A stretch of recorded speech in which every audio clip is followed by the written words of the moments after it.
And get started here. Welcome again, everybody. Excited to have you guys. And we are picking up in chapter 5 of Outwitting the Devil. And this, we've been listening in on his confession, right? And we had some pretty major, you know, he said some pretty hardcore stuff here over these last few days. And lastly we wind up with the devil telling Hill, hey, you can go ahead and publish this all you want to, because the people that are in my corner are going to make sure nobody is talking about me. They're still going to be talking about you. And what a ridiculous effort this was.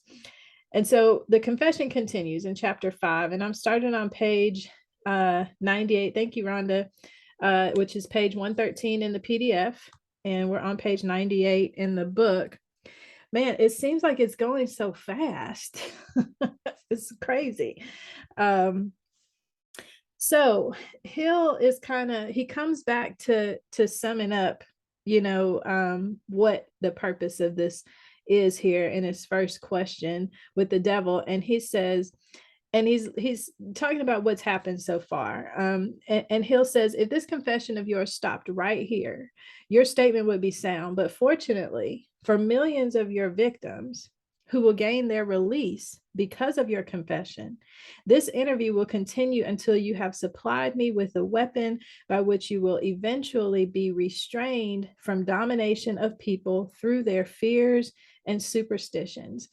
And that word, just the word right there of release, man. Do y'all think about when you felt released from whatever it is the enemy was trying to keep you bound with? I know we have all had moments in our life, and I know we're still working on things as we go, but there was a moment in which all of us have been in that position of feeling like every single appendage was bound to the ground. He had us by our ankles, he had us by our hands, he had us choked up by the neck. I think everybody can relate to that point. And the feeling that when you were rescued, and when you not just were rescued, but you allowed yourself to be rescued, because we both play a part in that. God shows up to come get us, but we got to take his hand. We got to keep moving. And so this right here, I love the way he phrased that. He says, this is how people will be released. A lot of people are bound and don't even know it. They don't even know it. I think there's that famous saying by Harriet Tubman, who said she would have freed a lot more slaves if only they had known they were slaves. How do you not know? But we don't, So I think it was just a real important thing to come through. And he says, you're going to be restrained from dominating people through their fears and superstitions. And Hill says, remember, your majesty, your confession has just begun. After I wring from you a description of the methods by which you control people, I will force you also to give the formula by which your control can be broken at will. He's like, not only are we going to describe what you do, but I'm going to make sure that you tell us exactly how it gets undone. Okay. How it gets undone. Because it's one thing to be able to know the tactic, but to be able to combat the tactic is a different thing altogether. Right? I might be able to see you coming, but if I don't know how to deal with you when you get here, then I'm still vulnerable. So that's key. That's key, y'all. Okay, that is key, whether you realize it or not. Seeing the devil is one thing, but knowing how to come at him is another. And we can get good at seeing him, but we got to be battle ready also. And Hill is saying, I'm going to make sure you give us the formula to defeat you.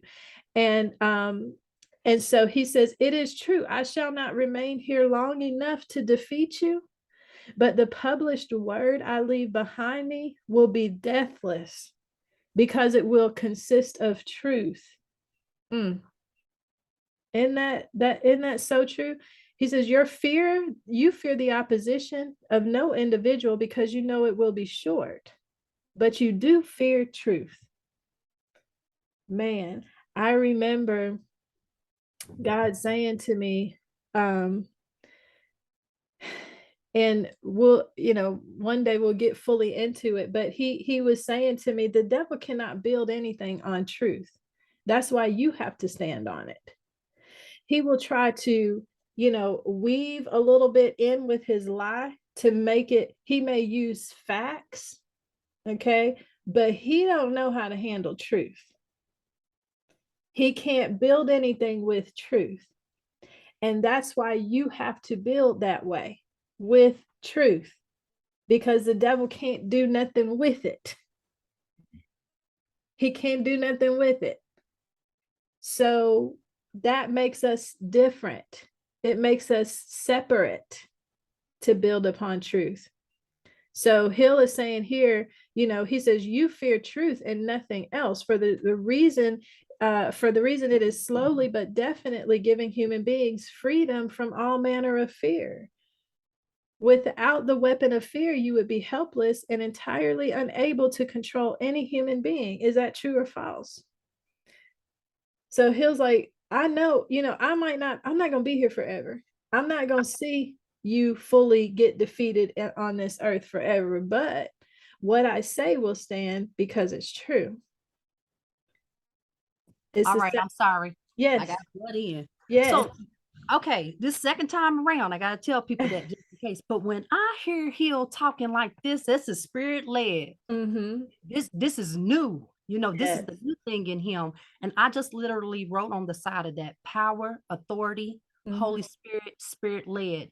And Hill was very intentional about sharing with us at the beginning of this book everything that he was going through. And to hear him speak with confidence, again, come on, y'all. We got to be, oh my goodness. I'm excited. All right, let me stop so we can get through this. Come on, show out. That's good. That's a good point to make, though, is that having come through all of that and now understanding that he has this power, he has this connection with the Holy Spirit, so much so that he can force the devil to sit his tail down somewhere and have to answer the questions that he poses, and how many of us approach the enemy like that? I ain't worried about you. Go sit down somewhere. Move on out of my way. Flick him like a little flea on, it's crazy. That's good. So Sharon Lecter makes a note here about Napoleon Hill passed away in 1970. The book was written in 38 and not published until 2011. So he had written this here saying I wouldn't be here, but he knew his word. And see, he knew this intended and needed to be published, even though he himself didn't. He ultimately figured it would be. And so the enemy, he says, I have no alternative but to admit that what you say is true.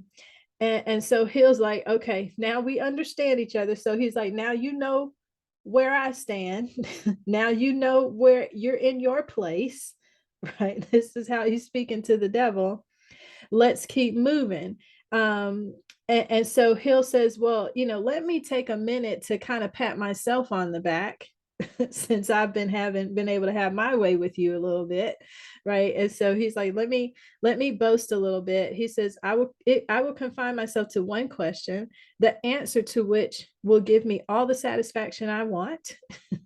Is it not true that you control only the minds of those who have allowed the drifting habit to be fixed upon them?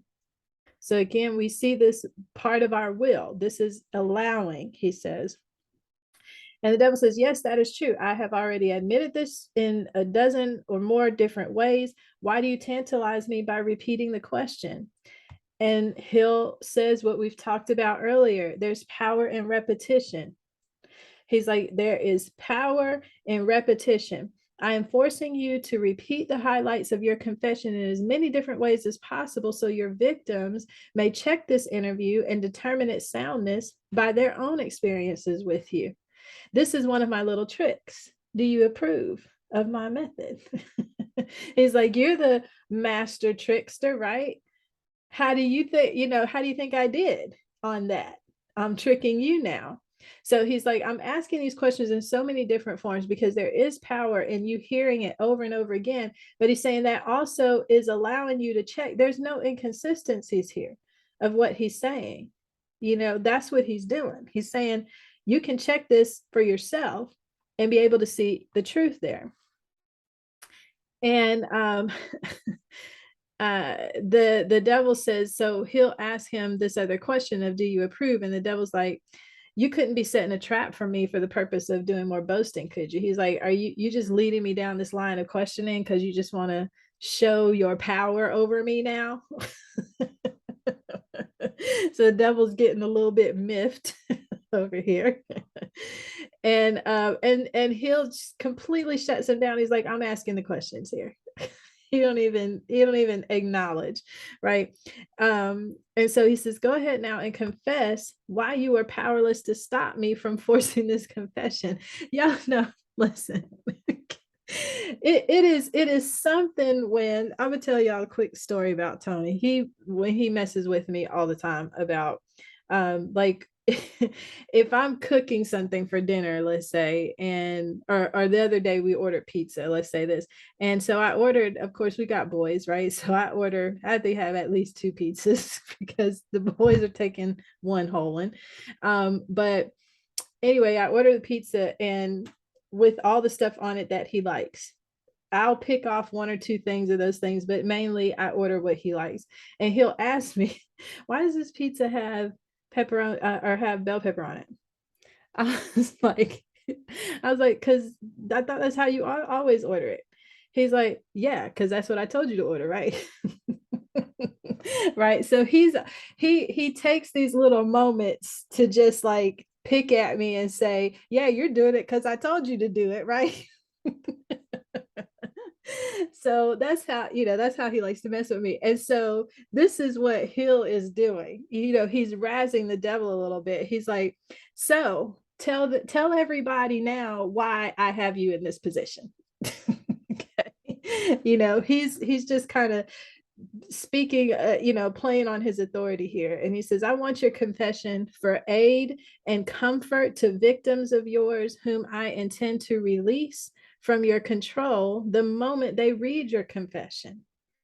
So he's like, this is important. People are going to be released. And then the devil says this, I am powerless to influence or control you because you have found the secret approach to my kingdom.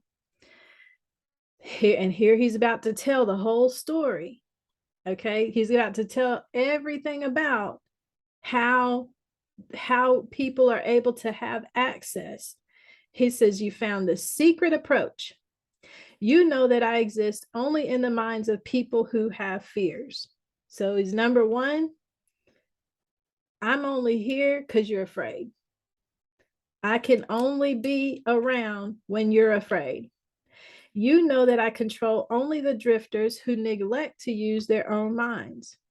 You know that my hell is here on earth and not in the world that comes after death. And you know also that drifters supply all the fire I use in my hell. Wow.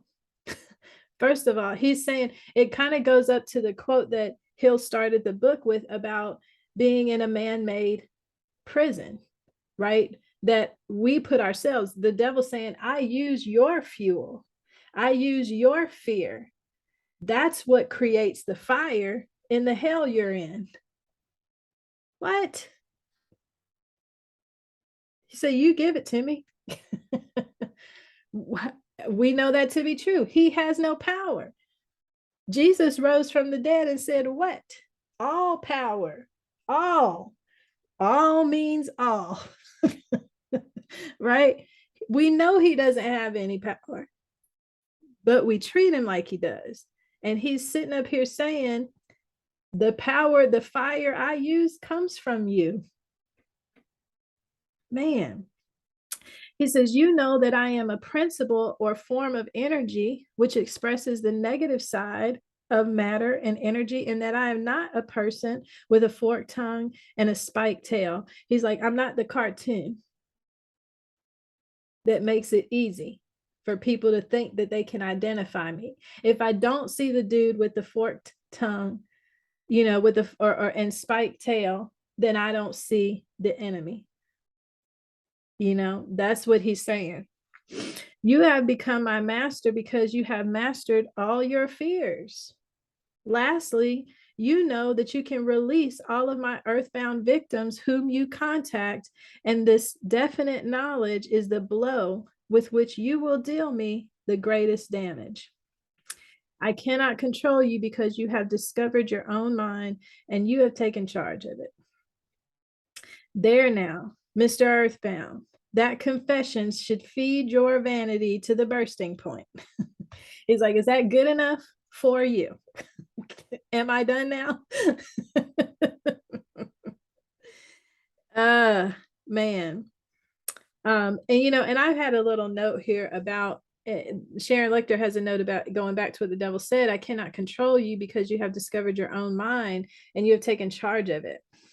And I made a note here about proper alignment, that our mind, okay, is part of our soul.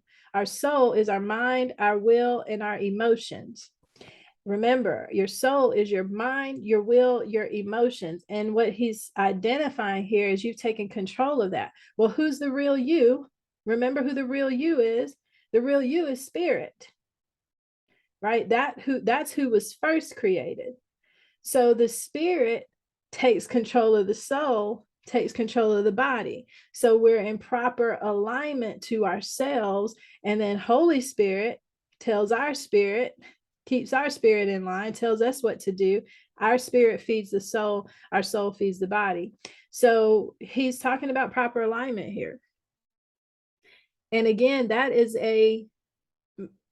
that's a whole thing all in itself, of just even understanding that there is proper alignment. There is a place that I need to be in which my soul is not in control, in which my body is not in control, because the only one that does know, can receive, understand truth is my spirit. It has to come there first. And a lot of times our spirit is dormant because we've never really been taught that that's who we are. Everything comes from the head level down, and therefore chaos ensues, right? And so Hill says, that last dart was unnecessary. He's like, don't calm down. Right? You don't have to get so upset. That's what he's saying. Knowledge of the sort I have used to master you does not contaminate itself with vulgar indulgence in vanity. Truth is the one and only thing in the world that can stand ridicule. Now let us continue with your confession. What is wrong with the principle of flattery? You use it, do you not? We're about to get into some stuff here. He'll love stepping in it. Right? He loves to step in it. And this is a very interesting one to step into, okay? Because we've all experienced this in some way or another. And he starts talking about flattery here. And the devil says, do I use it? Man alive. Flattery is one of my most useful weapons. With this deadly instrument, I slay the big ones and the little ones. He's like, flattery can get anybody. Oh, wait a minute. Hill says, your admission interests me. Go ahead and tell me how you make use of flattery. I make use of it in so many ways, it's difficult to know where to begin. I warn you before I answer in detail that publishing my answers will bring down an avalanche of ridicule on your head for bringing up the question. Because he's like, flattery is a tool. Man, listen, they don't even realize, don't you go here, because if you go here, you're going to stir up some mess. Okay. Hill's like, okay, I got it. I will take responsibility for the fallout. Go ahead. And so the devil says, well, I may as well here admit that you have stumbled onto the major secret of how I convert people to the habit of drifting. He's like, it can all start right here, right here, right here. And man, oh, it's so devious when you think about it. So Hill says, wow, that's pretty startling. He says, go ahead with your confession and stick to the subject of flattery. No more side remarks, no more facetiousness for the present. Tell me about flattery, how you use that to gain control. And he says, flattery is a bait of incomparable value to all who wish to gain control over others. First of all, he's saying flattery is a way, if you know how to use it, you will be able to control other people. Uh-oh. Okay. He says it has powerful pulling qualities because it operates through two of the most common human weaknesses, vanity and egotism. Oh. Right? Vanity and egotism. There is a certain amount of vanity and egotism in everyone. In some people, these qualities are so pronounced, they literally serve as a rope by which one may be bound. The best of all ropes is flattery. Man, it is the person who needs someone to say, I did well. I did a good job. There's a difference between that recognition versus you have to have that to be validated. There are people who seek that for validation, and that's a bigger issue. And the devil knows that. He's saying, I can, long as I can keep some people around you that make you feel good, that play into your vanity, play into your ego, your thinking is going to be driven by getting more and more and more of that validation. It's how it works. It's how this is how he's saying, this is how I can start you to drifting. All I got to do is make sure your ego is fed. All I got to do is make sure your vanity is fed. Very simple tool.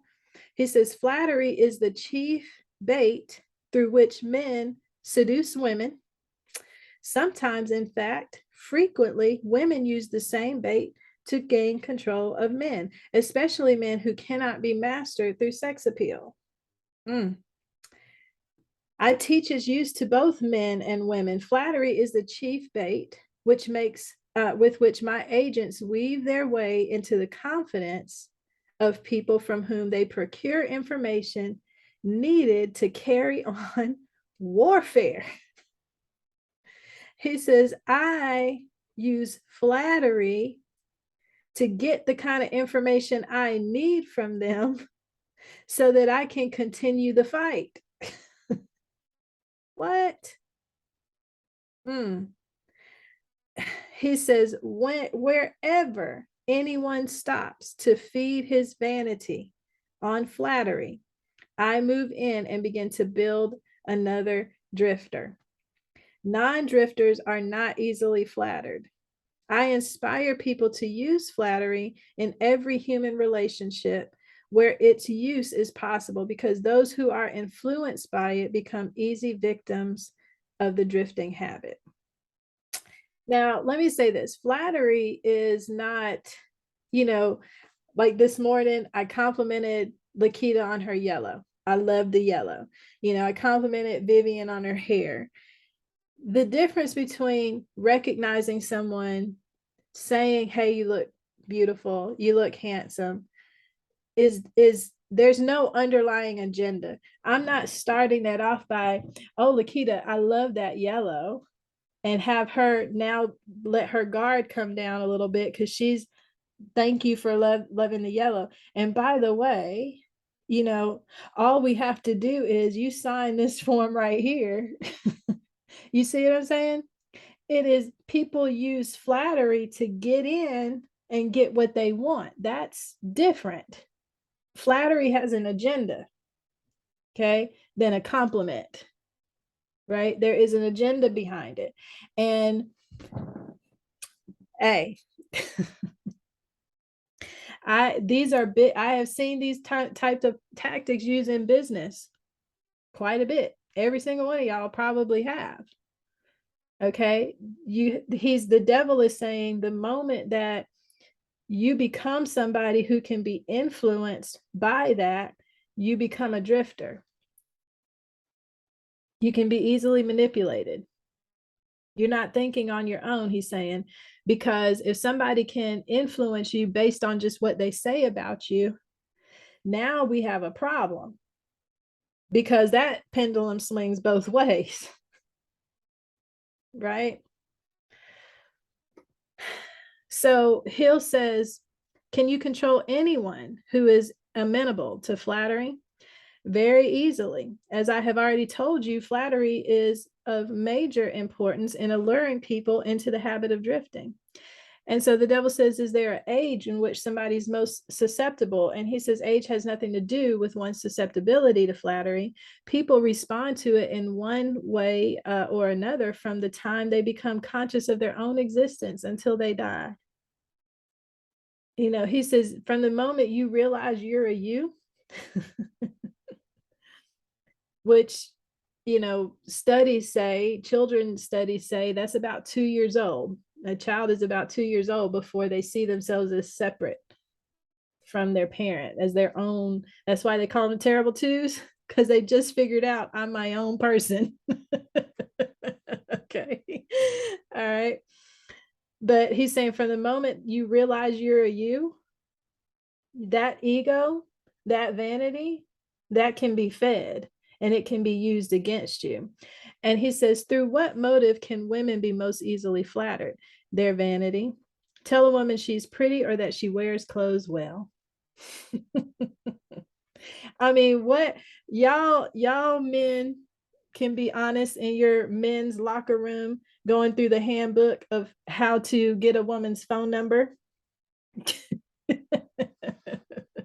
How many of y'all had that? You don't have to tell me. That's okay. Keep it to yourself.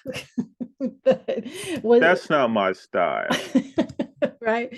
But I'm sure that was in the playbook. Make sure you tell her how nice her shoes are. Make sure you tell her how well she's coordinated, her hair, her this, her that. Why? Because you're trying to get the number. Okay. Uh-huh. He's, like I said, he's gonna step in it. And then he says, well, what motive is most effective in harpooning men? Men, it's the ego. I gotta feel I can beat my chest a little bit. I can, I'm king of the hill. That's a man. Make a man feel like a man. Make a man feel like a man. Women, we know that. Right? We know that. And this is what he's saying here. He says, egotism with a capital E. Tell a man he has a strong Herculean body or that he's a great business tycoon and he will purr like a cat and smile like an opossum. After that, you know what happens. He's straight up. I mean, it's for real though. It's for real though. And y'all listen, I know none of y'all men on this call, none of us women on this call would be doing that, but you understand how people get so tripped up with this. And this causes all kinds of cheating relationships and things like that. Somebody pops in and tells your man how big and strong he is, how great a businessman he is. Oh, he's so smart, he's so this. And if there's any little issue going on at the house, eyes start to wonder. Eyes can easily wonder. This is what he's saying. Flattery. I can pop in there at any time. And women, it's the same way. You don't feel seen enough by your husband, by your man.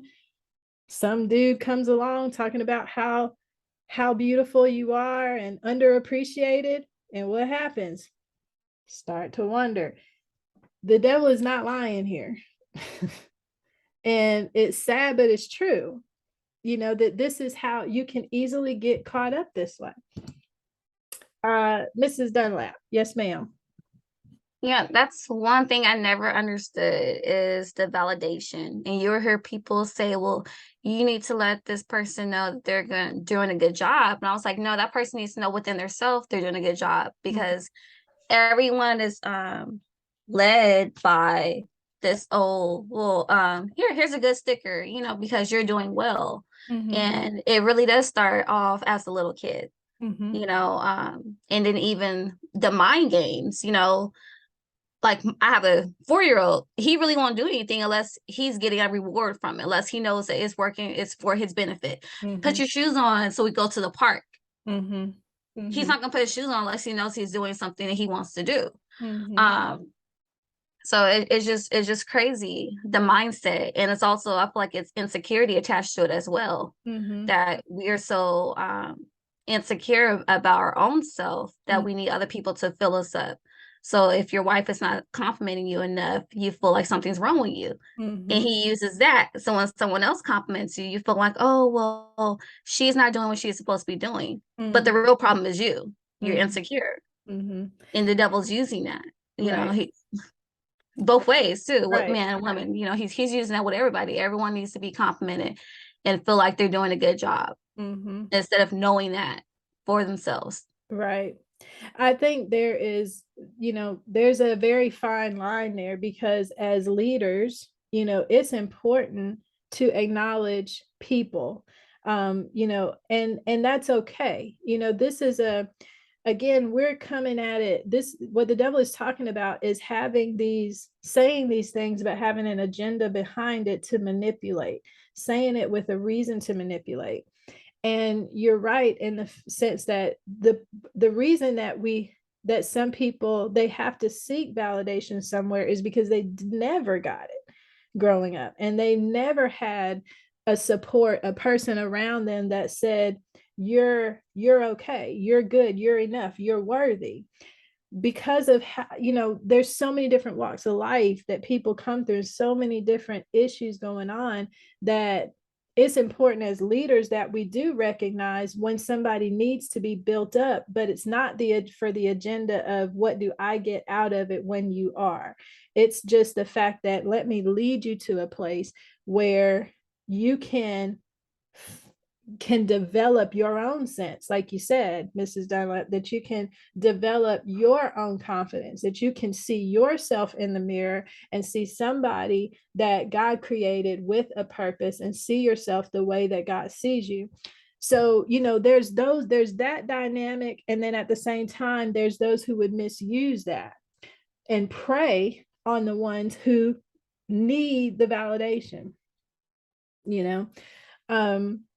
it's one of these things. It's important for us to see this, to understand this. So again, we can identify, when it's happening, but be able to distinguish how we care for people, how we help lead and build people up, distinguish that from manipulation.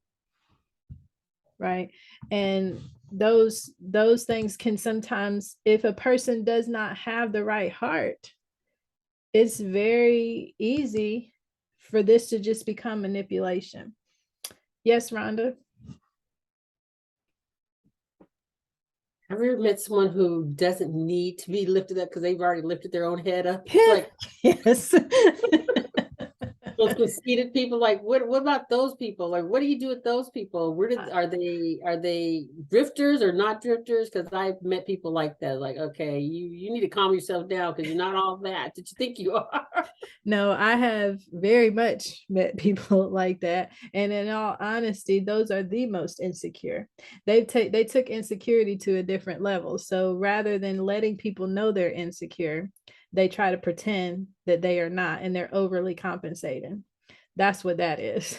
So, they're still looking for the validation. As a matter of fact, they're just louder with trying to get the validation because they want to make sure everybody else acknowledges what they say they already know.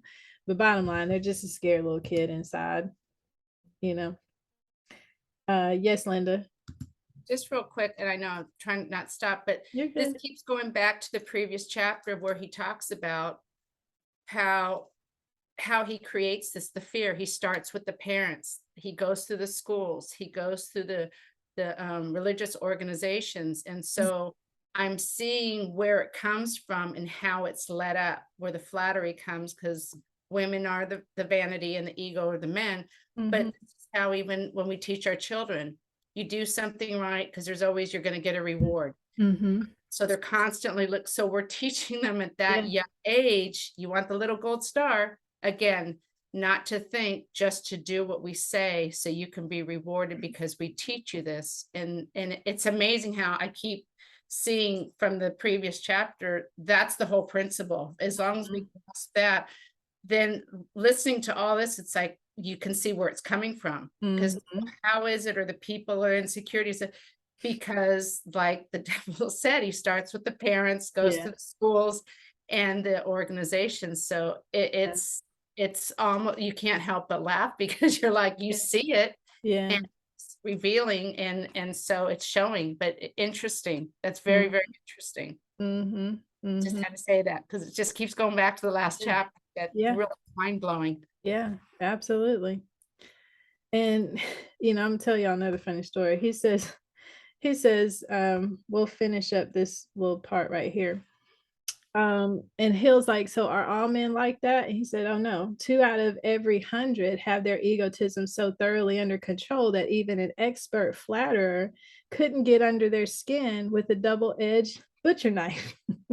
So meaning that they are very secure in who they are, and they are very focused on the life that they have already built. And so you can't sit up here and draw me away and take my attention because I'm good, and that there are men that are that way, he's saying. And see, okay, here, this is funny. He says, how does a cunning woman apply her art of flattery in attracting men? Great heavens, man. Do I have to draw a picture of her method for you? Have you no imagination? It's like, you can't figure this out. I mean, surely you've experienced this. What are you talking about?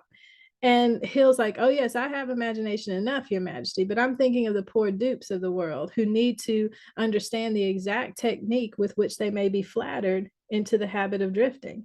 Go on and tell us how a woman can harpoon rich and presumably smart men. Now, remember, okay, this is written back in a time before, in which, number one, a woman's number one goal was to get married and be taken care of. So, he's really speaking to the times here, especially at that point when he says, how can a woman make sure she gets a rich and smart man? Like, that was the goal. You were bred to be that woman, and he says, this is a devilish trick to play on women, but since you demand the information, I'm helpless to withhold it. Women influence men through a technique consisting first of the ability to inject a soft, cooling baby tones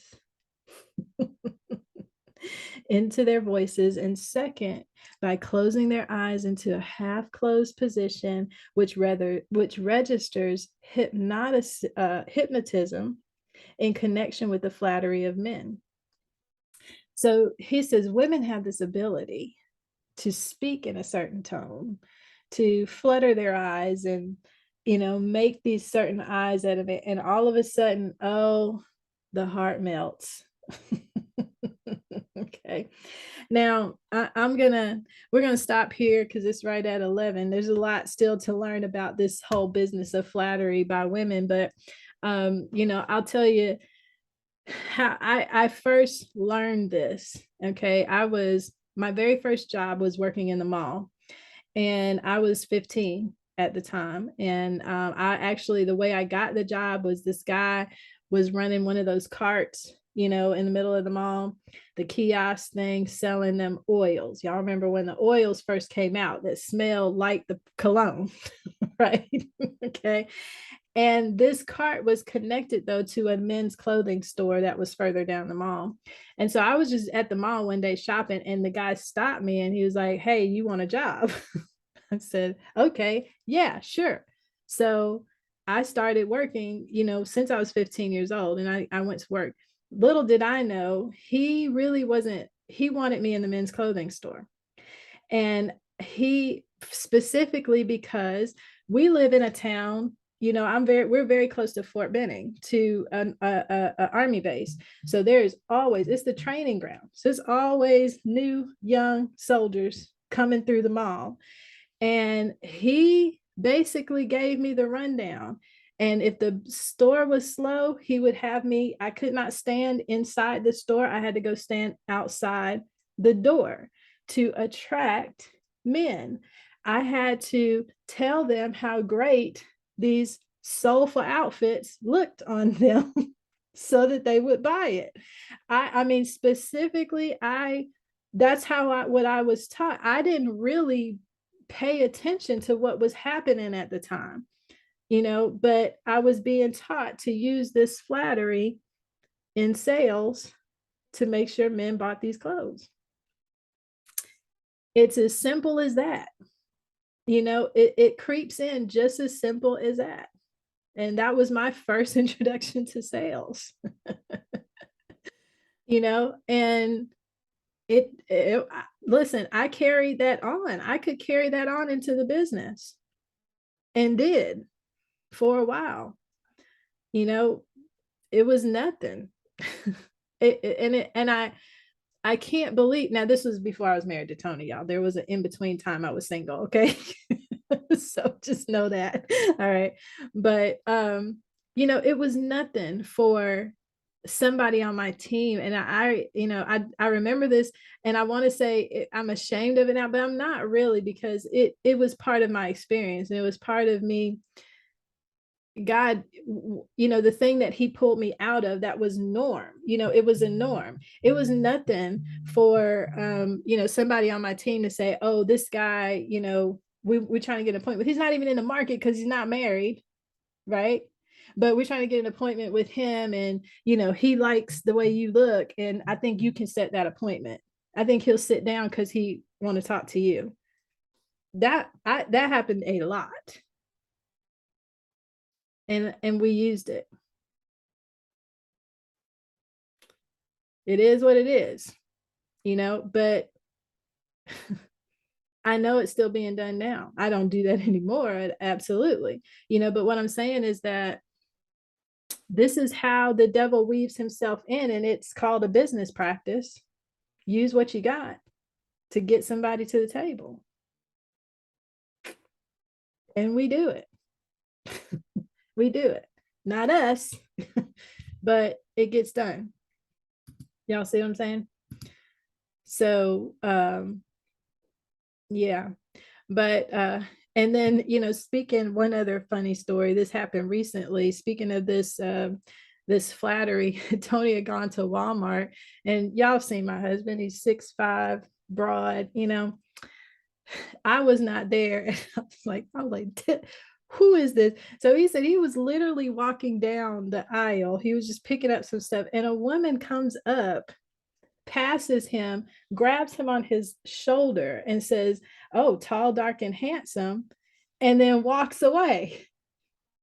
I was like, "What? Excuse me? Did you not? Why did you FaceTime me right at the phone?" Right.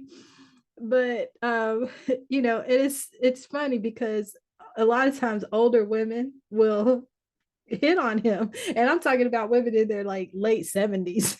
They No shame. none. It is so funny to me. He said this woman was like 30s, probably in her 30s or something. I was like, what brazenness, to come up, and just to think that this guy, you could put your hands on him, okay, and then that he would then come follow you, because of the compliment or whatever. It's like, I didn't even realize what happened till after it happened. I was so taken aback. Hey, Jacinta, Yeah. like, I'll tell you something. There are many who will look at your finger, see that ring, and still go after it, right? Oh, Because they want to go after something that they Mhm. know they can't have, so it's a challenge or Yeah. something. I Oh, don't totally understand the psychology, but I've seen that many, many times. I absolutely know it. I absolutely know Psychology it. is for some of them, the person with the ring is the safest because they don't want the responsibility that the wife has, so they can have their Mhm. cake and eat it too. Mhm. Mhm. Wow. Yeah. Yep. You know how many times I've been It's like parents who split up. One parent is a strict disciplinarian, and the other parent says, "Okay, I'm just going to be the fun parent." And so Mhm. that sets up division Mhm. because the kids always want to be with the fun parent, not understanding that without discipline, there's a problem. Mhm. So it's the fine line. It's what we're talking about, the subtleties where true evil is really that mixture of Mhm. light and darkness. It's where discernment Mhm. has to be a part of what we're doing in order to even see. Yeah. And you're talking about um, how in our day and time, the women who would do something like that with your husband in the store, that would just be unheard of, like a brazen. Mhm. He'd be called a whole lot of different names, right? Mhm. Outside of an environment where that is acceptable, where the red lights are, right? Mhm. However, if your husband had done that to a woman Oh, and she yeah. was aware of it, she could have had him arrested, Mhm. and sexual abuse and assault and all of those things, your husband could have done the same thing. So Mhm. we're living in a time where what used to be something simple for us to hug somebody, you can't just do that anymore. Even a handshake can be misconstrued. So Mhm. at the end of it, we see who is the cause of the blurred lines. Mhm. Even when you talk about church, we are the church. The church building is an institution that represents something. However, there are sermons and things that go forward that suggest that I am not the church. It is the building. It's all about the pastor. You have to pay this, this, this. And if you're not doing that, then you're not really saved, or you have Mhm. not had God really said. So Mhm. we're on to something with the subtleties Yeah. of how a little leaven on the wrong side levels the whole lump, Mhm. but then a little leaven on the right side leavens the whole lump too. Mhm. And we're understanding what our leaven is so that we can leaven the whole lump. Yeah. Very good. Very good. Very well said. Mhm. That's it I right there. love how y'all be breaking things down. Oh, I'm like, oh, the mind is beautiful. I do want to add in there something after reading this book last year, because we Mhm. also had the conversation in this chapter where we talked about how our babies are raised when um, they might be getting hit by another kid in the class, and they're like, oh, he just likes you or she just likes you. And Mhm. so when I tell you last year when that happened, I cut it off because I used to hear that, and I Mhm. used to say the same thing, and I that does not come out of my mouth. Like if my kids come home and say that someone's picked on them, I make sure I keep that far from my mouth. And what we were talking about also is those blurred lines, because we're raising our babies up to think that that's an acceptance of love. Mhm. And so when they might grow up and someone's disrespecting them or maybe hitting them, they've heard from child age that when somebody hits you, they like you. That's Mhm. just their way of expressing their Yeah. feelings towards you. Mhm. And sometimes it's that drifting in relationships a little bit longer than should be. So I was like, oh my goodness. But I remember us talking about that part Mhm. too. So I've been very, very mindful. That is something that was a branch that snapped quick, Yeah. just so that I could make sure that while my babies are being raised, that I'm making sure that I'm speaking to them that, everybody should protect their space and respect you as you respect them. Mhm. So, but I wanted to add that piece into it too, because it instantly came up, listening to how he talks about flattery. Mhm. Mhm. That's So, good. That's good. Wow.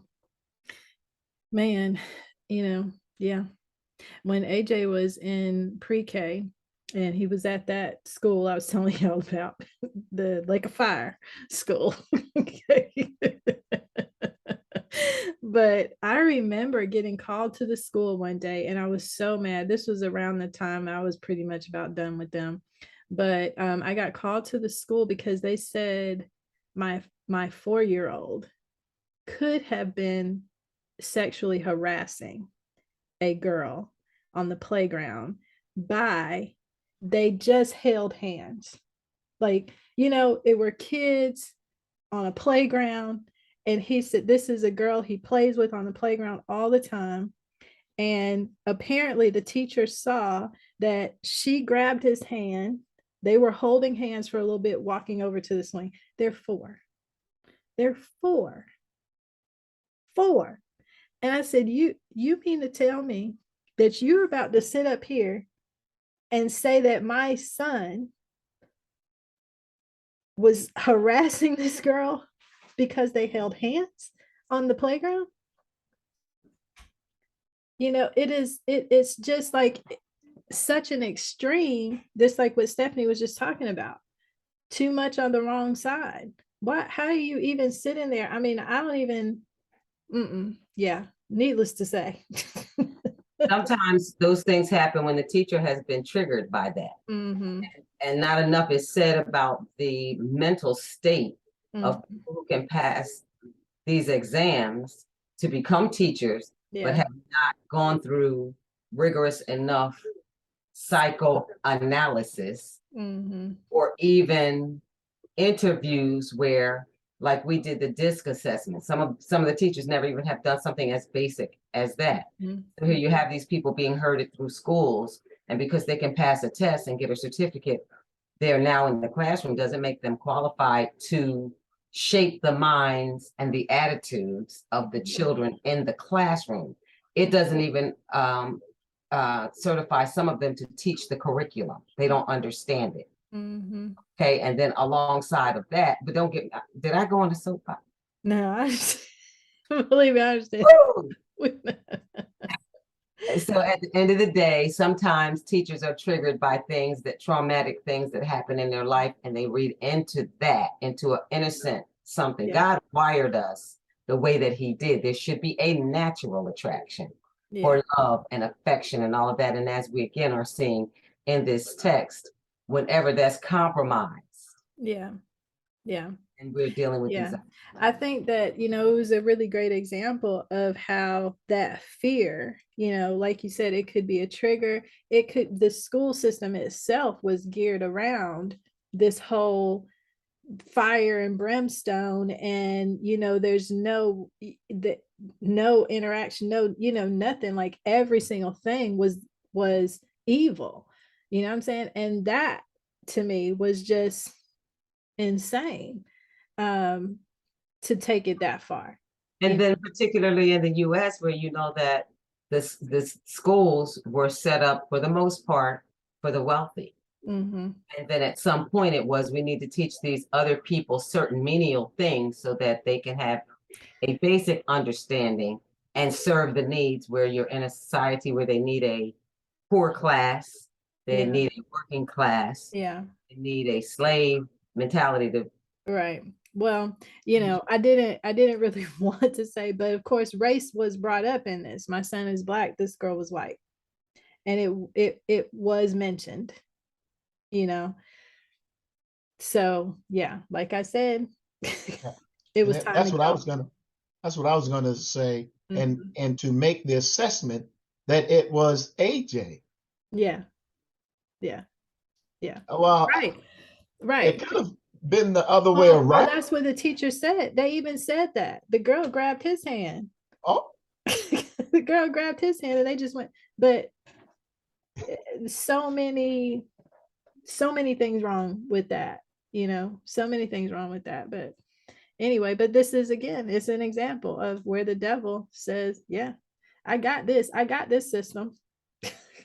I got this, Which is why the word tells us to go into all the world systems, the world, not the earth, but the world system, and be salt and light in those systems and be the leaven that changes it, which is why, again, this accelerate call is so important, because we're equipping and we're being equipped to go into this system. Yes. and be salt and light in this system to transform even this system Yes. for Yeah. the glory of God. Yeah. Hallelujah. Amen. Amen. Amen. Well, we'll put a pin in it right there. It's a great moment to take it to make our exit. And yeah, so we were gonna pick up, let's see. Oh wow, it's Thursday. So we'll pick back up on Monday. And yeah, this is interesting. It gets even better. It gets even better. Digging a little bit further into this whole idea of flattery and how it's played out in our lives. So yeah. Oh, Dre, you got something you want to add before we hop off? Okay, sorry. I meant to get it off. Actually, I'm gonna say it. I remember going back to like what you're just saying as far as, things happening in school and stuff, that my Alexis, my almost 15-year-old, she was in second grade, and a little kid, I went to pick her up for school after school, and I'm always the late parent. I'm like rolling in on two wheels. So so she was always the late person, the last car rider person to be picked up. And she was happy or whatever. As soon as she got in the car and I drove off, she was like hysterical in tears. And I'm like, what is happening? What happened? And so then, of course, she was sitting there trying through her tears, telling me what had happened. And apparently one of the girls in the class had called her an ugly N-word. And I was like, what? So I lost it, flipped the car around, went back into the school. Of course, the girl's not there because I was about to fight the girl. Second grade. We know. We know. But I was just wait, like, let me start the recording. I know. I didn't. So the next day I went to the school, and they knew me in the school or whatever, and they were like, hey, is everything all right? I said, oh, you might want to meet me down in the second grade hall because it's about, I'm about to have some words with the student. And so of course the counselor ran after me. I told her what was going on. And then she, we found out who the girl was, and it happened to be a little Black girl. And so then the counselor was a Black lady. So she was like, oh, it's probably just like a term of endearment. And I said, absolutely not. You're not going to justify a little second grader calling another second grader and being that's a term of endearment. And really Alexis didn't even know about the N-word part. She just knew that somebody called her ugly. I lost it because I'm just like, what in the world? And so she almost tried to make me feel like that's just what we do. And I was like, lady, I grew up around our folks, so don't tell me what we do. And that is not okay. And so at the end of the whole session, the little girl, every time she saw me, she would love on me, hug my arms, hug my legs, because she knew I mean business. And I was like, we don't talk like that. I don't care what term of endearment you're thinking, this is not the right one, So going back to that, like, oh, well, I'm just going to dismiss it because it's like a term of endearment. No. Yeah. Can't do that. Yeah. Well, that's a really good example. And all of these are examples of drifters who are in charge. Drifters who are in charge. Because you can be that. And these are people, they don't do their own thinking. They are going with whatever seems acceptable, whatever gets them the most praise, whatever the norm is. Don't rock the boat. Don't think for yourself. Don't analyze this. There are drifters in charge, and that's what is being identified here. Now you can definitely step back and look objectively and see that just because they're in charge don't make them a non-drifter. Okay. You're right. Right. And you see that the way the devil, he's right up in there and nobody even sees it because it is dismissed as the normal way of thinking, the way we do things. What's that? Oh, erase. Is that eraser? Yes. And okay. Real quick, and just beware of the public school system and the curriculum that they're trying to push and force. Yeah. Okay, I won't say anymore. I To know. God glory. I Amen. know. Miss Rhonda. Okay. I'm glad you turned the recording off. Oh no, I actually hadn't yet. Let me turn Okay, it good. off. You need to turn it off. See y'all later, those that are listening to the replay.